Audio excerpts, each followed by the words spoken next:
Welcome. I am Tim Wallach, a trustee of the library. I have the high privilege of introducing Brendan Sims and Charlie Laderman. Mr. Sims is a professor of history of international relations at the University of Cambridge. Mr. Laderman is a lecturer in international history at King's College London and currently at Stanford University. Their new book, Hitler's American Gamble, has received glowing reviews in the New York Times, Wall Street Journal, and Foreign Affairs, among others. It's all about why Hitler declared war on America when he wasn't obligated to do so and already had a lot on his plate at the time. Many thought he was mad.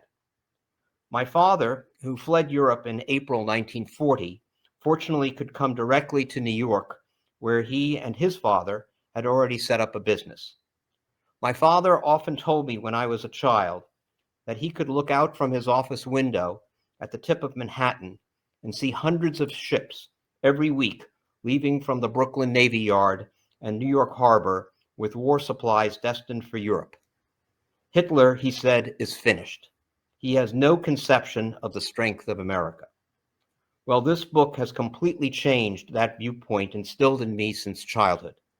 I hand it over to Mr. Sims and Mr. Laderman to explain. Thank you.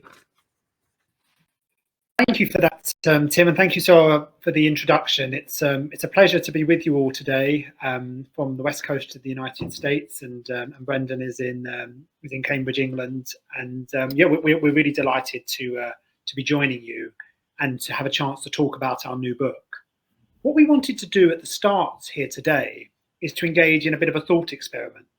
We want to start by taking you back to the evening of December the 7th, 1941. And we want to put you as a fly on the wall in the White House and in the Oval Office. So President Franklin Roosevelt has already received the shocking and devastating news of the attack on Pearl Harbor, although the details of the destruction are as yet unclear. He knows that there's been a huge amount of damage, but doesn't know the casualty list or how many ships have been destroyed. Now, Roosevelt had spent more than a year trying to educate his fellow countrymen about the threat posed by Adolf Hitler and Nazi Germany. And during that time, he had established the United States as the arsenal of democracy, as he framed it in a famous speech, providing as much aid as was politically possible to the Allies, first to the British Empire and then latterly to the Soviet Union, against the threat posed by Hitler.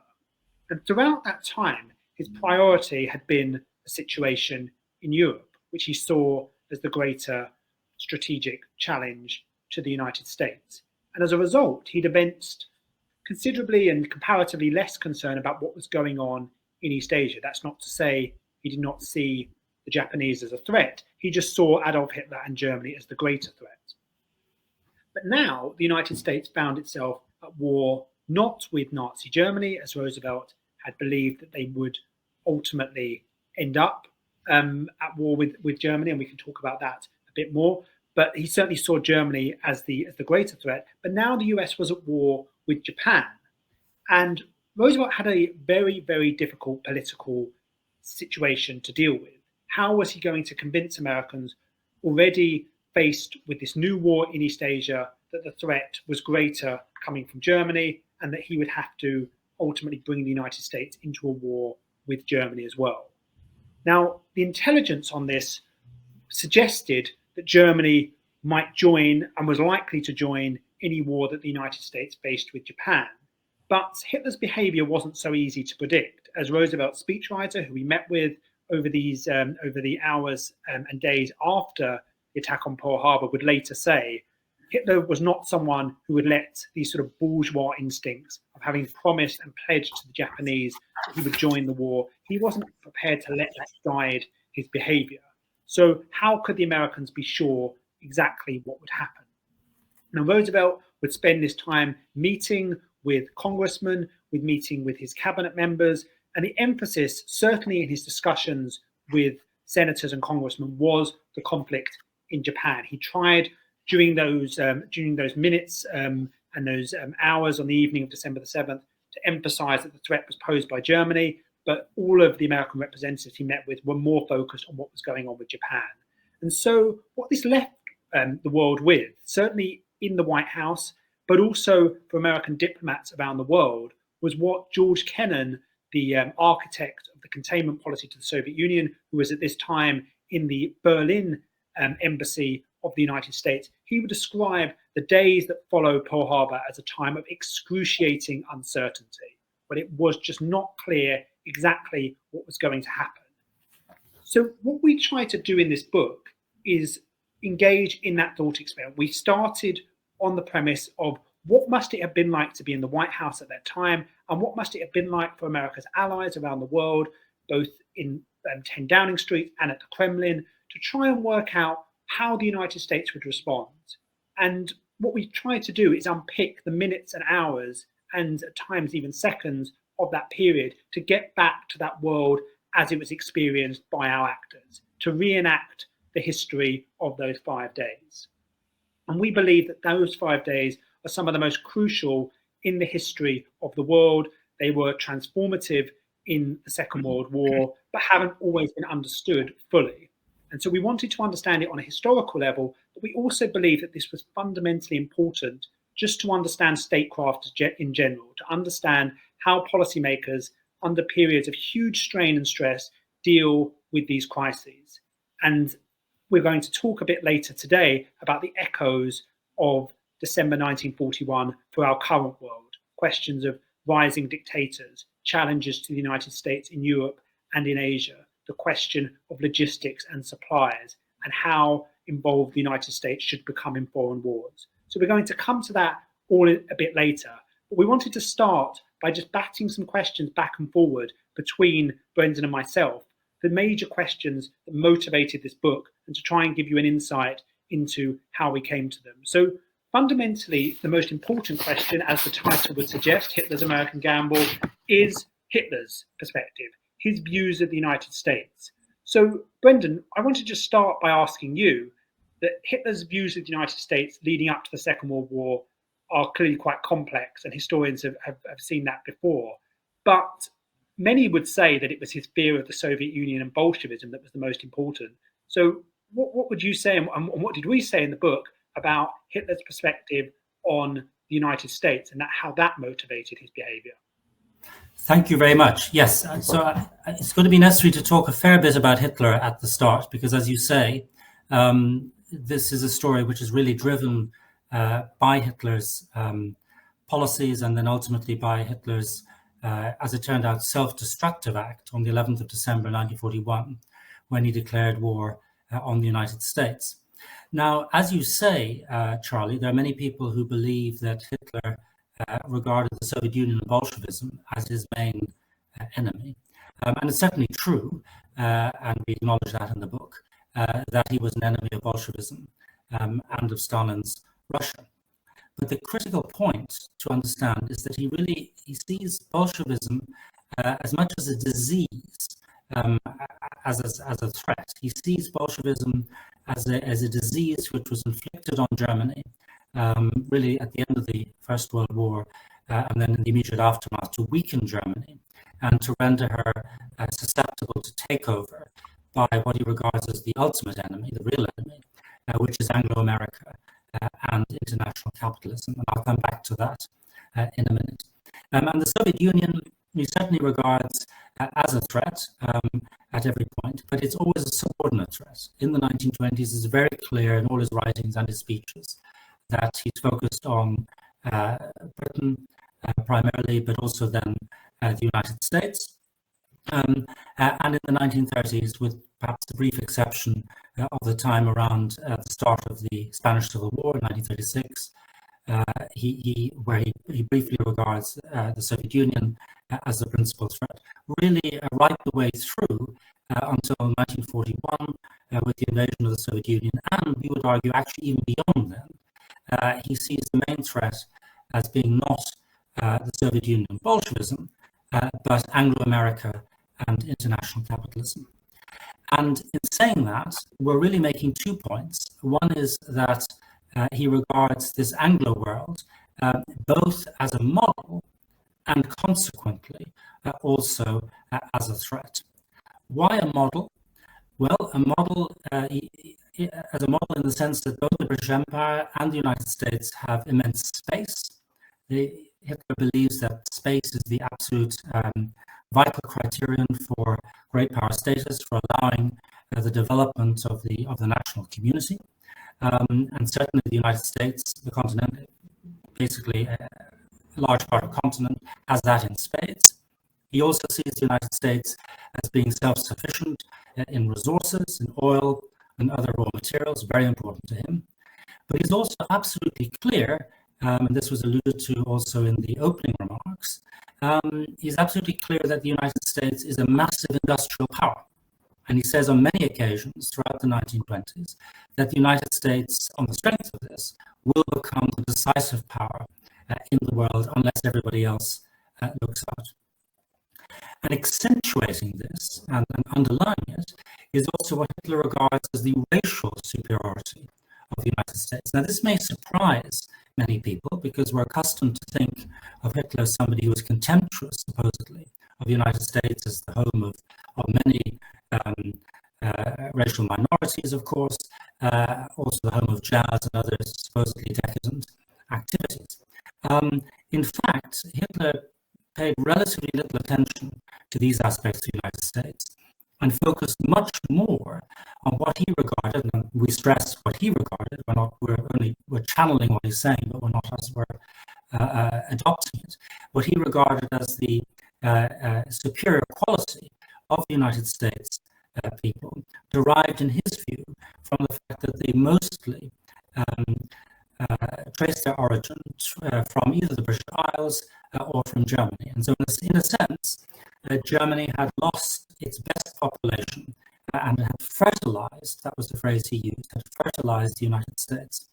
So the United States, like the British Empire, was a major power and a major threat on foot of that, by far a greater threat to the German Reich than the Soviet Union. Compounding this is his belief that the United States, along with the British Empire, is the world headquarters of global plutocracy, of international capitalism, which in Hitler's view had caused the defeat of the German Reich in the First World War and held down Germany throughout the 1920s. So we come back to that later. So this is the reason why Hitler is hugely preoccupied with the United States long before Pearl Harbor and long before his declaration of war. In fact, his declaration of war comes not because he discounts the United States, but precisely because, as we shall see, he fears the United States. Now, it's often said that the United States was pretty much neutral between the outbreak of war in September 1939 and her own entry into the war in December 1941. Now, that wasn't true, as we've already heard, because the United States was supplying Britain and then laterally the Soviet Union with war material. But more importantly, from our point of view, it was also not true from Hitler's point of view. Hitler was convinced from 1937 at the latest that he was engaged in a life and death struggle with Roosevelt's America. This was because, not only because he believed the United States was powerful for the reasons we've already outlined, but also because in the autumn of 1937, President Roosevelt had made a very famous speech in Chicago called the Quarantine Speech, where he had announced the need, which from our point of view seems absolutely reasonable, of course, to put the totalitarian powers, the anti-democratic powers, into a kind of international quarantine and to shut them out from the world. And Hitler regards that effectively as a kind of declaration of war on him and on the German Reich. And from then on, we've got a series of rhetorical duels culminating in April 1939 with a direct exchange of speeches between Roosevelt and Hitler, where they sort of threaten each other. Then in Lend-Lease, which we're talking about more later on, of course, Hitler sees Lend-Lease, the supply of arms material to the British Empire, as essentially an act of war. US Navy ships are taking on the U-boats in the Battle of the Atlantic well before American belligerency. And then in mid-August 1941, Roosevelt and Churchill meet in Newfoundland, or off Newfoundland, and conclude the Atlantic Charter, in which is said that the contractants look forward to a world after the defeat of Nazism. And what's important here is that this is an agreement which is reached before the United States has entered the war. So from Hitler's point of view, it seems clear. Roosevelt is determined to go to war with him and is really only waiting for the right moment. Complicating this and aggravating it is Hitler's, and actually driving it in many respects, is Hitler's belief that behind Roosevelt and working in tandem with him is the so-called international Jewry, which he sees as Germany's nemesis in the First World War, along with the Anglo-Americans, and as manipulators of a global coalition against the German Reich. And Hitler sees to mitigate this danger and to deter it by pursuing what is effectively a kind of a hostage strategy. And in January 1939, he issues an extraordinary warning in front of the German parliament, the Reichstag, where he says that if international Jewry, as he calls it, succeeds in plunging Europe into another war, then world Jewry will have to pay the price for that. And indeed, in the autumn of 1941, he comes back to this prophecy, so-called, and on a number of occasions talks about retaliation against Jews in the event of an American entry into the war. So what he's trying to do in his own mind, of course, we stress, this is not a rational actor from our point of view, but we're trying to reconstruct his own rationality. What he's trying to do is to deter Roosevelt in the autumn of 1941 from entering into the war as a full-scale belligerent. But he's becoming increasingly pessimistic that this is possible. Now, there is, of course, in US historiography, a tranche of opinion which has claimed for a long time that this in a way is true, that Roosevelt, that Hitler's right, that Roosevelt was trying to seek war, and indeed in particular pushing Japan into a corner, leading to war, and thus through a backdoor to a US conflict with Nazi Germany. Now, Charlie, this view is erroneous, is it not?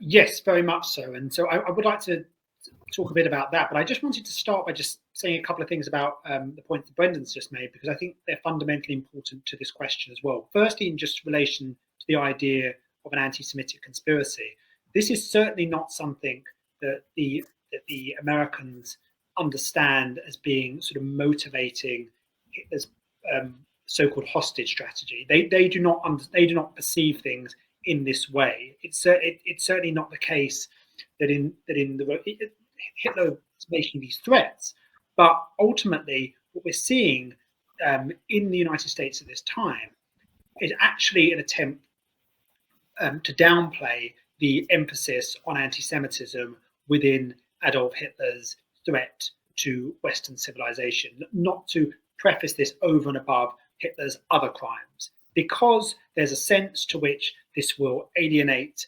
and lead to a sense that Jews are having an outsized influence on White House policy. This is something which leading Jewish advisors to Franklin Roosevelt, Felix Frankfurter, Henry Morgenthau, the Secretary of the Treasury, they're concerned that by emphasizing the Jewish question, that this will cause problems within the United States. But there's also a sense in the American press at this time, the New York Times being a classic example of this, of trying to ensure that actually a lot of the stories that are coming out of Nazi Germany, which show the extent of the crimes that are being committed on the Eastern Front, are actually not receiving particularly extensive attention in the newspapers, because there is a sense by the proprietor of the New York Times, Adolf Ochs, who's an assimilated American Jew, doesn't want it to be seen that the New York Times is putting too much emphasis on this question. So threats that are coming out of Nazi Germany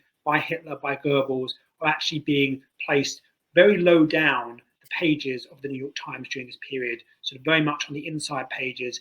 They're not being sort of banner headlines on the front page. So that's an important thing to bear in mind, that this is not this Hitler saw things in this way, that this would deter the United States from intervening. It's certainly not understood in this way in the United States. Which I think is important to bring out, is that while Hitler sees the United States as moving closer and closer to full-scale belligerency in Europe, that's not the perspective from London and from Churchill's government. There's very much a sense there that the United States is looking at this time, that there's been all these opportunities where the United States could have intervened, where American ships have been shot at on the high seas, but Roosevelt, in the words of one of Churchill's advisors, continues Hamlet-like to hesitate, that he does not push towards this. And so the sense to which there's an inevitability of the United States coming in is not perceived by the Allies. And there's also a sense to which the logistics and the supplies are not going to be enough on their own to defeat Germany, because the American industrial machine is not ramped up to its fullest extent. And there's an attempt to try and divide these supplies between the British, the Soviets, the American army, of course, and there's a sense to which at this time that may not be sufficient to bring Hitler to his knees. So that's an important sort of preface to understand that question on the back door of entry to war, because there isn't a sense of inevitability. And so those historians who've said basically Roosevelt couldn't get the United States into the war, that it's the case as late as November 1941 that only sort of 20 or 25% of Americans, according to public opinion polls, want to recognize a declaration of war against Germany, that as a result, he seizes on the threat from Japan as a way to get the United States in. And so he leaves America vulnerable in East Asia, so the Japanese will attack, and then he will have his war with Germany as well. And as Brendan said, we believe that that is fundamentally erroneous for a whole bunch of different reasons. One, Roosevelt's love for the US Navy, the sense to which he would be willing to sacrifice these ships it doesn't really stand up, I think, to scrutiny. More importantly is the sense to which a war with Japan would inevitably lead to a war with Germany. For one, the intelligence that Roosevelt is receiving is very, very conflicted and confused. It's not of the same scale as the intelligence that we see today. Roosevelt has an intelligence apparatus, but it's very much in its infancy. And so he's receiving often raw digests of intercepts, of cables coming out of Tokyo, but it's not clear that the Japanese are moving to attack or where they will attack. So this is a very confused intelligence picture, and it's also confused as to whether Germany would join any war that Japan launches. So that is still very much uncertain. The tripartite pact between Germany, Japan, and Italy only ensures that one will come to the other's aid if they're attacked. And it's not clear what would happen if the Japanese would preemptively launch a war against the United States and how Hitler would respond. And nor was it clear how the American public would respond. If Roosevelt ended up with a war in East Asia, would he be able to ultimately find a way to bring the United States into the war in Europe as well, or would the attention be focused on East Asia? These are all important questions. I think ultimately are quite powerful ways of looking at that backdoor thesis to war, and I think undermining its potency. But alongside that then is the perspective, as soon as we get the Japanese attack on Pearl Harbor, does this fundamentally alter American attitudes? And does it make war with Hitler inevitable? Well, we would say not on the American side, that there is definitely a moving of the dial, and there's a number of different figures within the United States who now believe that the Germans were perhaps behind Pearl Harbor, and that this would necessarily lead to the United States having to enter a war with Germany as well. Roosevelt himself emphasizes this in his meetings with representatives on the night of December the 7th, that it was German planes who were involved in the attack on Pearl Harbor, that this is sort of intelligence that he's receiving and he doesn't have any confirmation of it, but he's going to believe it until he gets anything to deny it. And all of this information starts to get out to the press and to the public as well, the sense to which the Germans were the either the schemers who were sort of manipulating and wire pulling behind the scenes and bringing the Japanese in, or even, as I said, to the extent that German planes or ships might have even been involved in the attack itself.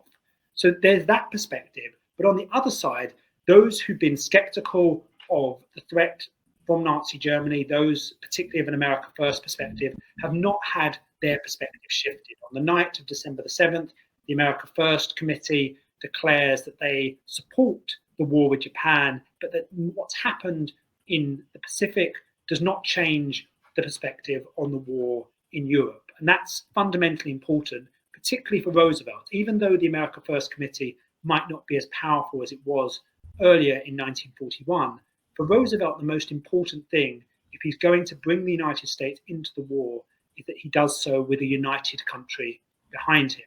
He's learned the lessons that he saw as Assistant Secretary of the Navy during the First World War under Woodrow Wilson, where Wilson, in the aftermath of that war, makes promises that the United States will ultimately enter into the League of Nations, and ultimately that leads to his political defeat and to his downfall. That the sense is that to bring the United States into major interventions in global affairs, you have to ensure you have a united country behind you. And so these are fundamental questions for Roosevelt, and there's a sense to which that unity doesn't necessarily exist in that period. And this sense to which that Hitler is behind what happens in Pearl Harbor is not universally believed, even by those who are believers that the United States should intervene in the war. And we see that in newspapers across the United States, a sense to which this can't be in Hitler's interest to get America into this war. Why would he do this? And ultimately, this idea that he is behind what's happening with Japan does not stand up to scrutiny. So these are fundamentally important questions.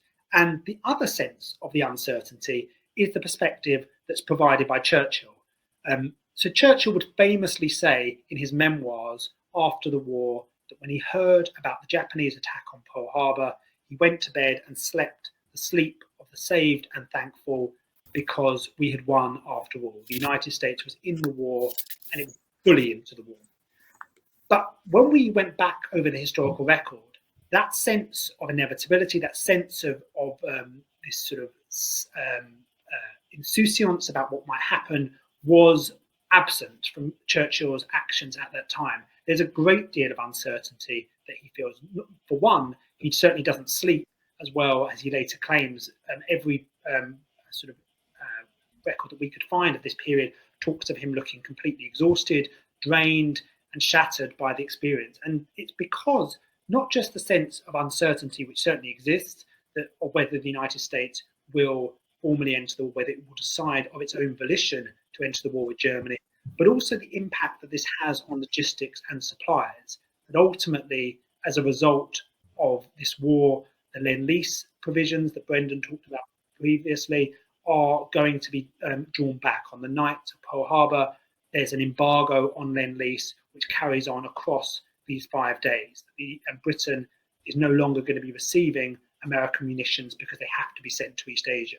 Quite literally, tanks and planes that are on ships are being taken off and sent to the Pacific. So Churchill is extremely concerned about this, and so makes arrangements to get to Washington as soon as possible in order to discuss the situation with Roosevelt. But Roosevelt is concerned about a sense to which it will look like he is trying to manipulate the situation in East Asia to bring America into the war with Europe. So he tries to hold off Churchill and says to him he's going to have to wait till early 1942 until he might have a chance to meet with Roosevelt. And so this sense of uncertainty is clear in both Downing Street and in the White House. But what about the situation on the Eastern Front? How does Stalin respond to this? And also, how does the changing picture in the Pacific impact on the war on that front? So, Brendan, I think you want to talk a bit about that now. Yes, thank you. So, to address Stalin's response to Pearl Harbor first, he's actually, in some sense, anxious because he fears that the Lend-Lease supplies, which you referred to earlier on, will no longer come to the Soviet Union, that the United States will require all this war material for its own purposes, particularly in the Pacific. And we know that he worried about this because the new ambassador to the US, Maxim Litvinov, happened to be just arriving in the US at this time, and is one of the very first things he asks Roosevelt about. Roosevelt, somewhat unreassuringly, says, "Oh, well, you can continue having aid, but maybe not aircraft." So, in other words, showing that actually there could be potentially a curtailment in the supply of this vital war material. And we also know that the Soviet Union was anxious because they actually instructed their propaganda battalions on the Eastern Front to have answers ready for questions from the troops who might ask, now that the United States is fighting in the Far East, will we get less military supply? So this was very much on their mind. The other thing that Stalin is anxious about is that he will be under pressure to go to war with Japan himself. And that is indeed something that the Americans try to get him to do, not least because it will be optically useful within US domestic politics if the Soviet Union was supporting the US against Japan. But Stalin, who's very keen to maintain the transfer of troops from the Far East to fight Hitler, refuses to do this, and indeed is one of the first people to win out during this crucial week, where he managed to persuade the Americans, or at least to see them off, and not on his side come in against the Japanese. So he decides he will fight the Japanese at a timing that he chooses and not that somebody else has chosen. Now, when we come to the Eastern Front itself and its salience during this period, we have to, I think, somewhat discard or relativize the idea that Hitler is worried about the counteroffensive, which was erupted on the 5th of December on the Eastern Front. This is because Hitler, first of all, has actually already decided, long before that counteroffensive, that he's going to draw down for the winter. He's actually already ordered the transfer of major air assets from the Eastern Front to the Mediterranean to fight the British. So he's not actually primarily focused at this point on the Eastern Front. And indeed, he doesn't really take in the magnitude of the Soviet attack, which we describe in great detail and experience as a catastrophe on the ground. There's no question about that. But the German High Command in general, and certainly Hitler in particular, don't really take in what's happening on the Eastern Front until about a week or 10 days later. The famous halt order is issued in the middle of the month, several days after all of these matters have been decided. So Hitler is focused very much during this period on Pearl Harbor, what it means, and how he is now going to deliver on his promise to the Japanese that he will bring the German Reich into the war against the United States. So our argument really is that the key moment in December 1941 is not the 7th of December, the day of Pearl Harbor, but the 11th of December, 1941. And why that is so, Charlie is going to elaborate for us now. So, as Brendan said, this major turning point, and the 5 days in total, I think, and we emphasize in the book, lead to a fundamentally changed world that emerges out of this. Because prior to the Japanese attack on Pearl Harbor, we have two separate conflicts essentially happening side by side. There were some connections, but there was a war in Asia, there's a war in Europe and North Africa, but ultimately the connections between them are quite loose. And the Japanese attack on Pearl Harbor does not necessarily bring those wars fundamentally together. It leads to the United States initially being in a separate war in East Asia and not necessarily in a war in Europe, even though, as we say, there has obviously been a long-standing informal clash and an undeclared war in the Atlantic between the United States and Germany. But it is fundamentally important that the United States enters into that war formally to stop the emphasis being taken away from Hitler, which ultimately it becomes the case, and had been the case prior to the war. The sense had been on the American side that if they got involved in this conflict, they would be following a Germany first strategy. But the Japanese attack on Pearl Harbor really throws that up in the air, because the emphasis is on East Asia, the emphasis now of American supplies, and the anger of the American public is against Japan. So the situation, both as Brendan has said, on the Eastern Front is very precarious. The Russians are relying to a great extent on Lend-Lease supplies, particularly coming from the British Empire. Quite a lot of the tanks outside of Moscow, as Hitler's attacking, are British supplied tanks, which they are receiving through Lend-Lease, but on the basis that the British are going to receive tanks from the United States in order to replenish their supplies that they can use in North Africa against Hitler's army and Mussolini's army there. But both of those conflicts are in a really precarious situation. And that's, to us, is fundamentally important. If the United States' Lend-Lease supplies are paused, if they're going to be sent entirely to East Asia, then that's going to throw both of those conflicts into a very, very difficult position.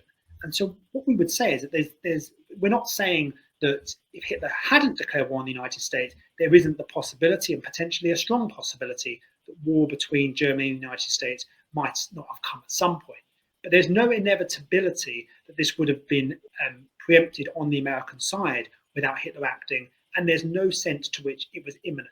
There isn't a sense, despite, I think, quite a lot of the existing historiography, that this is ultimately just rubber stamped a potential conflict between Germany and the United States. It required Hitler to move and to make that declaration to fundamentally transform the situation. Brendan, is there anything you want to add to that? No, I think that's very clear. I'm conscious that we need to leave some time for questions. So perhaps I'll just conclude very briefly with some thoughts on the contemporary resonance. Hand back to you, and then we'll hear what the audience has to say. The contemporary resonance, of course, one has to be very careful. You know, as L.P. Hartley says famously in The Go-Between, the past is another country. They do things differently there. So we don't want to draw inappropriate analogies. There are just two analogies that I want to highlight, and Charlie might have one or two others. Really, the analogy between the present situation and Putin's invasion of Ukraine seems to lie in two areas. One is that, like Hitler, Mr. Putin has a profound issue with what he calls the Anglo-Saxon powers and the forces of the global order, which he feels have disadvantaged Russia and boxed her into a corner. And indeed, I've read many speeches by Vladimir Putin over the years, particularly the recent ones. And in many cases, the rhetoric matches that of Hitler actually quite closely in these particular respects. The second comparison or analogy is that war is conceived of not just as kinetic, open warfare, but also as economic and psychological and informational warfare, with a great deal of signaling and shadowboxing. And that in many ways, Hitler regarded himself as being already at war with the United States long before he declared war on the 11th of December 1941. And we can now see that Vladimir Putin actually regarded himself as at war in some ways with the global West long before he completely overthrew the global order through his invasion on the 24th of February of this year. But Charlie, do you have a few more things to say on this? Yes, very briefly, a couple of final questions. Firstly, coming back to the economic question and the supplies, because what we're seeing is a constant analogy over recent days between the Lend-Lease provisions the Roosevelt administration provided to the Allies during the Second World War and the economic support that the United States would be able to bring to the Ukrainians. And there's a reason for that. It's an extremely powerful analogy. What we would say is that in relation to that, throughout 1941, the United States is really only providing Lend-Lease provisions on a sort of an emergency basis to get the British and the Soviets through particular crises. And the question becomes, how does the United States provide a more well-considered and sort of relentless supply of supplies, that this isn't something that just sort of is a tap that's turned on now and again, that this is something which is continuous, and that these provisions are enough to defeat the authoritarian powers. And that's a fundamentally important question, that this is not enough in of itself, that economies being more powerful, that the fact that the United States economy was far more powerful than Nazi Germany's and is far more powerful than Russia's, that is not enough of itself. A clear strategy has to be developed in order to ensure that those supplies are coming to those that need them most. And the other, I think, fundamentally important question within all of this is prioritization. And this is the same thing that happens in 1941. Should the United States priority be on Europe, or should it be on East Asia? And we're seeing that again today. The question, is Vladimir Putin the greater threat to the United States' strategic position, or is it China, in a similar way that Japan in 1941 was held up by some as a greater threat than Nazi Germany? And the question becomes how to focus these things. And we know ultimately that history showed us during the Second World War that the United States could build an industrial base that allowed it to fight a war on two fronts. That was not inevitable in 1941. It required, as I say, certain strategic decisions. And it's not inevitable today that the United States can deter aggression on both continents. And again, hard, difficult decisions are going to have to be faced. So some of the dilemmas that we see in 1941 are very similar to those that we face today.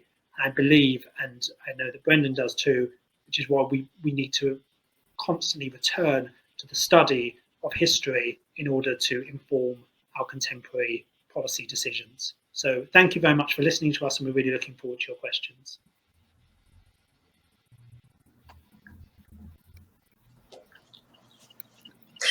Thank you so much. That was tremendous insight, and has really got me thinking about some new elements of Second World War history. And also I appreciate the contemporary angle, because I think that is on a lot of our minds these days. Not only what is going on now, but how can we analyze it through the lens of some understanding of 20th century history. So audience members, do please add your questions and comments in the chat. I'm going to get us started here with sort of an obvious question, but I'm curious, what made you want to write this book primarily about the United States and its relationship with other countries? And what led you to co-write it? How did that work in the writing process? Do you want to go first, Brendan, on that? Yes, very briefly. So I've had a deep interest in Hitler for quite some time, and I published 3 years ago a biography of Hitler, which was published in the US as well, and in which the antagonism with the United States, but also the preoccupation with, in many ways, the admiration for the United States plays a central role. And that then made me aware of the importance of this week in December 1941, and I was always in close contact with Charlie, with whom we've been teaching for quite some time, and maybe he should pick up the thread at this point as to how we hit on the idea of writing the book. Yes, and as Brendan said, we taught a course together on geopolitics, on grand strategy, and it always sort of came back to us in our discussions with our students, what might have happened if the United States hadn't entered the war in Europe. And so these counterfactual what-if questions were fundamentally important. Something that once we started to do the research into looking at these questions, and as I say, trying to put ourselves in the White House, in 10 Downing Street, in all of these chancelleries around the world when these decisions were being taken, is not just the sort of the what-ifs were ones that we were sort of projecting back, but they were ones which the actors at the time fundamentally thinking about. This is not just sort of like parlor game what-if history. This is essentially how the actors themselves experienced history. And I think that to us was fundamentally important, that in order to really capture history, what you needed to engage in some of these sort of what if questions, because they were exactly experienced at the time, and they had big impacts on the history that did happen, rather than just being things that might have happened. So that's how we sort of came to the book. We talked about it. We were interested in this question. We thought, well, let's start looking a bit more into it.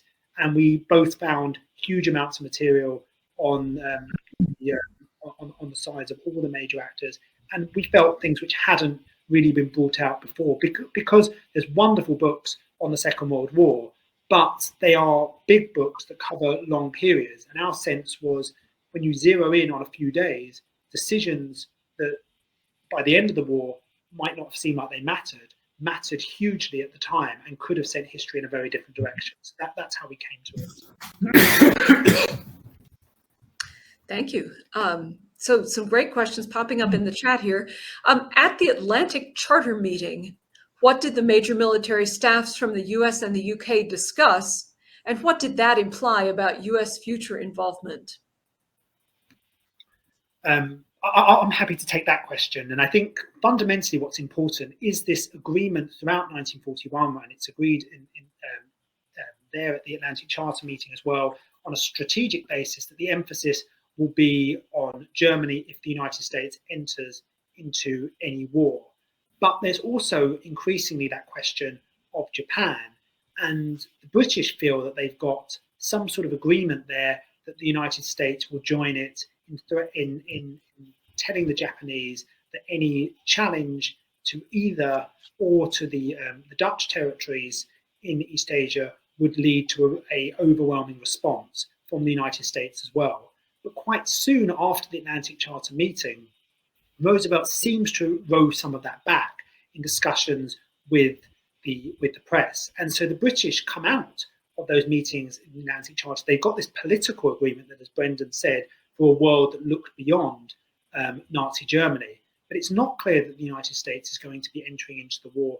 Churchill himself writes to Harry Hopkins, Franklin Roosevelt's chief advisor, saying that there's waves of depression going through the cabinet because there's no sense to which the United States is moving towards a war footing. So there are these sort of strategic discussions, but ultimately, soon after the Atlantic Charter meetings, there's a sense on the British side, does this really matter for us in this very, very dangerous position we find ourselves in?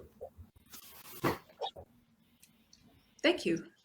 How important was Vichy, the situation in France, in Roosevelt's formulations of strategy following Hitler's declaration of war?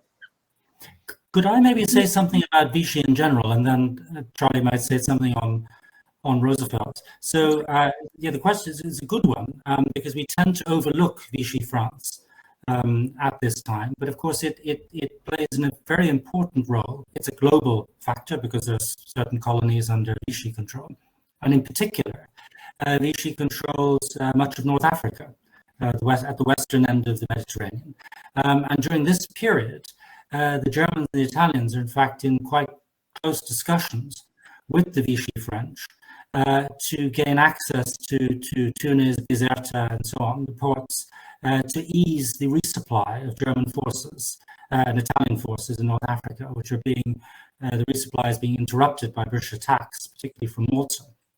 So Vichy is a key player, and also Vichy is being courted by the Italians as a potential counterweight to what they both call the Anglo-Saxons. And so here again we have this notion of the Anglo-Saxons. So both Vichy France and Mussolini's Italy are seeing themselves as being squeezed in the struggle between the Anglo-Saxons on one hand, the Germans, the Teutons, and then of course the Bolsheviks and the Soviet Union on the other. So Vichy France is there in our story and is not unimportant.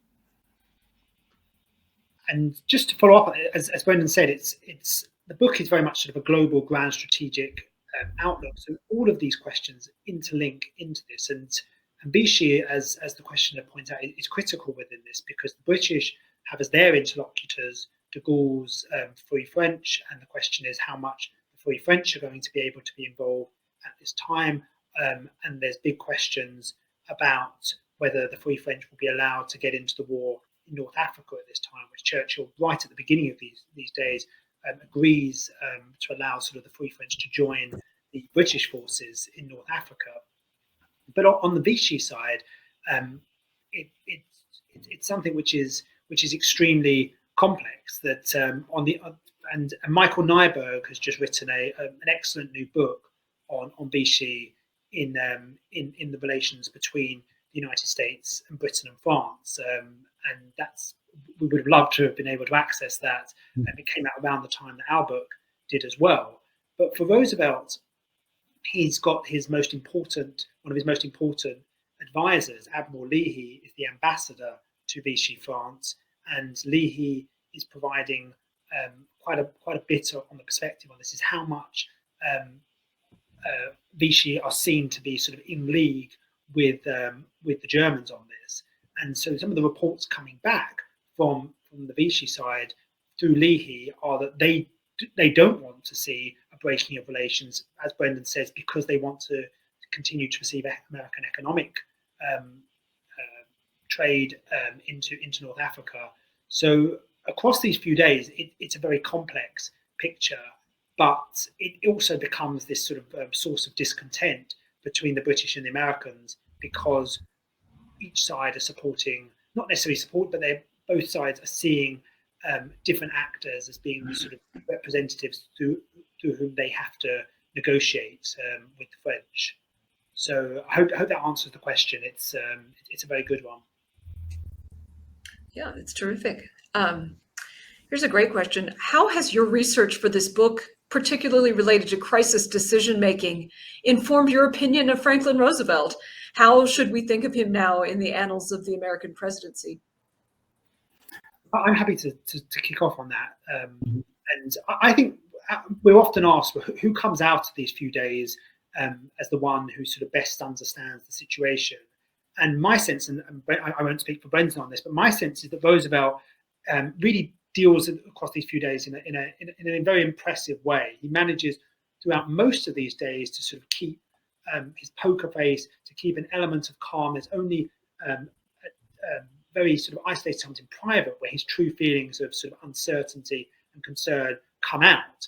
But throughout this period, he's trying to step up the sort of rhetorical clash with Nazi Germany in order, we would say, potentially to goad Hitler into a declaration of war, that he knows that he was going to find it very difficult politically to preempt Hitler. So he really needs, from a political point of view, for Hitler to be the one to move on this. And his fireside chat on December the 9th is sort of a classic example of this, where he talks about the United States and Germany essentially already being at war, which is a major escalation in the rhetorical clash that we see between Roosevelt and Hitler.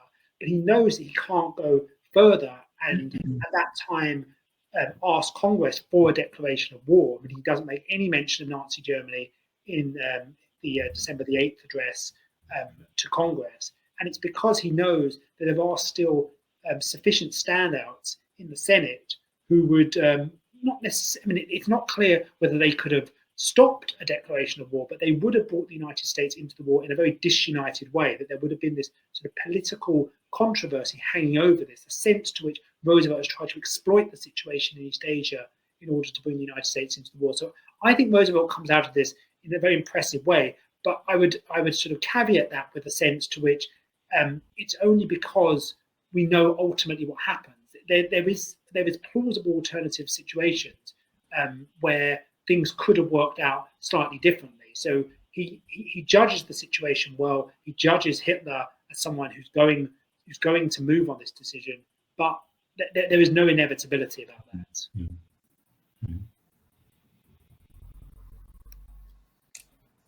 Great. So thinking a little more about Hitler's motivations and our understanding of them, I'm just going to toss in on top of this next question. I was really struck when you said earlier, if I understood correctly, this is not a rational actor from our point of view with reference to Hitler. Can you talk a little more about really why he declared war on the US?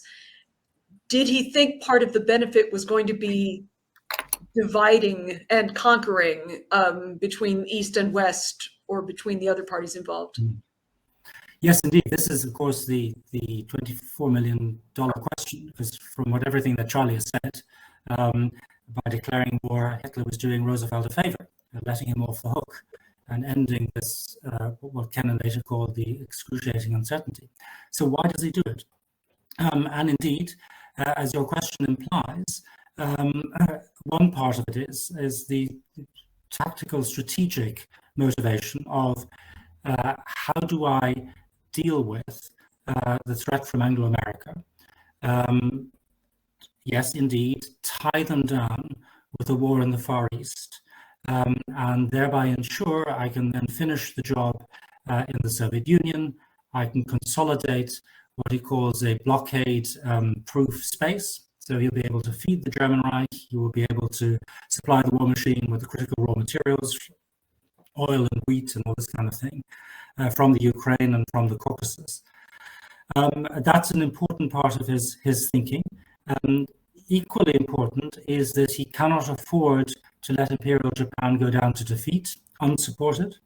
So the big nightmare for him is if the Japanese are beaten by the Americans, that the Americans would then be able to throw all of their might against the German Reich once they finished with the Japanese. So from Hitler's point of view, he is already, as Charlie has said, he is already at war with the United States. He's looking at US actions. He's looking also at the rhetoric of President Roosevelt. And of course, he's regarding all of this through the prism of his own internally coherent and consistent, but from our point of view, warped mind. So he's not rational to us, but he has his own rationality. If you saw the world as he did, it made perfect sense to declare war on the United States. Because he's convinced that the Americans are going to attack him anyway, as they'd done from his point of view in 1917 during the First World War, it seemed much more sensible to preempt that, to do it in conjunction with a Japanese ally, and then not defeat the United States. That was never the game plan, and of course it wasn't the Japanese game plan either. The plan was always only to achieve a certain level of expansion and then to sit back and wait and wear down the United States. So the best thing they could hope for was some kind of draw and seeing off the United States. They never really thought they could defeat the United States. So that was his strategy. And his arising out of his worldview, and it made sense to him, if not to us. That's brilliant. Thank you. I think we can take a couple more questions here, if this sounds good to you. Question here about the influence of the American press on Roosevelt's final decision, and I might just add to that. Can you just talk a little bit in general about kind of what was going on in newspapers and op-eds and so forth in these few days? Yes, so fundamentally important to us was the question of public opinion in all of the countries. And one of the things we try to get across in this book is we're not just looking at the perspective from the chancelleries, from the policymakers, from the military perspective, because for the actors that we're dealing with, they weren't just looking at things. They weren't just seeing the countries sort of interacting as black boxes between each other. They had to know what was going on within their country. Public opinion was fundamentally important, and was important surprisingly to all actors. And maybe Brendan wants to speak a bit more at some point about the German perspective on this, but they've been across all these actors, they're very concerned about how the public is going to respond to this. And Roosevelt, I think, more than any of them, as I mentioned previously, it's so important to him that if he brings the United States into the war, he does so with a united country. So he's reading extensively in the American press, and he's got his advisors and his public opinion pollsters putting out polls.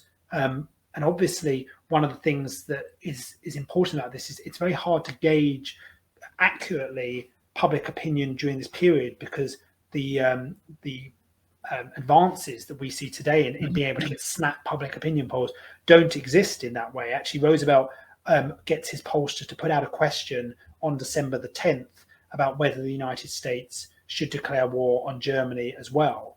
And that actually, the results of that, which a lot of people have sort of pointed to this poll, a lot of historians have pointed to this poll because it's overwhelming in favour of a declaration of war on Germany. But those results don't. The question isn't put to the American public until the 12th of December 1941, which is the day after Hitler has declared war. So in that sense, they're only rubber stamping what has already happened. And so as a result, Roosevelt trying to sort of gauge public opinion, it's very difficult at that point. And he reads the New York Times, its front page every day. I mean, that's something which is really important. And as I mentioned previously, the New York Times is one of those newspapers that says it's not clear that Hitler is behind what's happened in Pearl Harbor. Why would he have any interest in doing this? So the main newspaper that Roosevelt follows more than any other is skeptical about this idea that the United States should believe that Hitler was behind what happened. And what we try to say is the debate is sort of ongoing in this period. That what's important to remember is that and the sort of the mythology of it, particularly from some of those who are on the more isolationist side, who say that after Pearl Harbor, sort of isolationism drops away completely in a day, that this is an instantaneous reaction. And what we try to show is that that's certainly not the case. The debate is ongoing in American society over whether the US should join the war in Germany. I mean, I actually have a clip that I could play. I don't know if we have enough time. I mean, I'd be very happy to do it. So the Library of Congress captures a lot of this in their Man on the Street series. So they do during these few days, which was wonderfully useful for us as historians, that they have interviewers going around cities in the United States, partly because they're working on a folk music exhibition around the country. And they have all these people in place. And so they ask them to go out and ask people on the street, what do you think is going to happen? What's your reaction to Pearl Harbor? What's the situation with Germany as well? The sort of questions that as historians were so important to us. And so I just want to play a clip from Bloomington, Indiana, which is the debate over how the United States should respond. Mr. Fox, getting back to what you said just a moment ago, you said that you believed in helping Great Britain and the other democracies win this war by every means short of war. In other words, you do not feel that the United States is at war with Germany at the present time to the same extent to which she is with Japan. I would say morally, yes, but looking at the problem realistically and practically, I believe that as a military standpoint, it is far better to fight on one front than on two.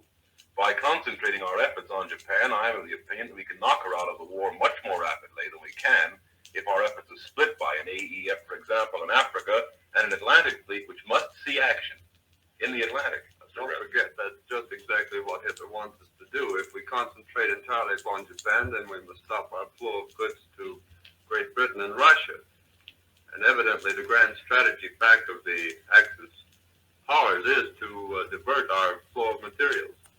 So as you can hear there's very much that debate that's going on. And the first speaker saying very clearly that we need to focus on Japan. We shouldn't be sending our forces to fight in Europe and in North Africa. And the other person pointing out, well, actually, that's exactly what Hitler wants us to think. He wants us to focus on Japan. He wants us to stop our supplies to the Allies, and we'll be playing into his hands.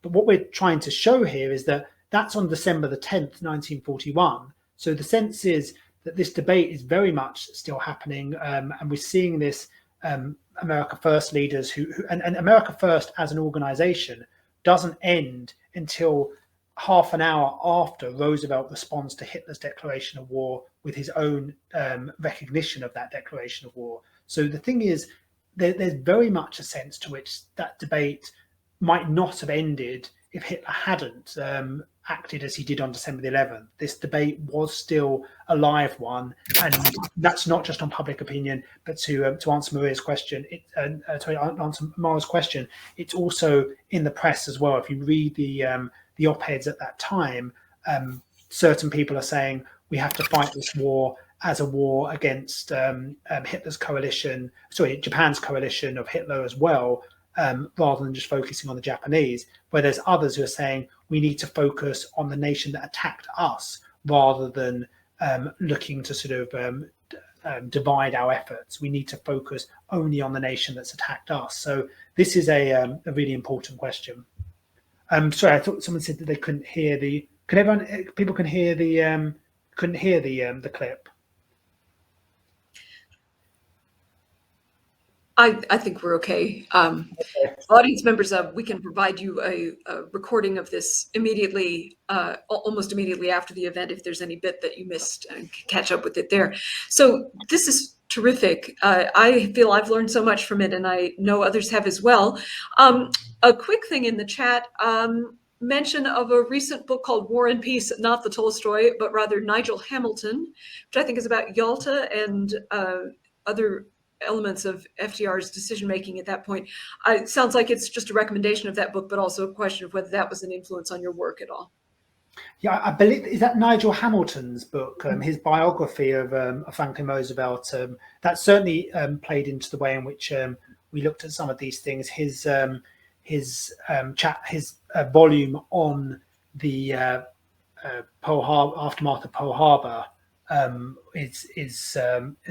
is very important on this. So yeah, I think that was a very important book, and I think follows quite a lot of our analysis that there's a great deal of uncertainty both by the British and the Americans during that period.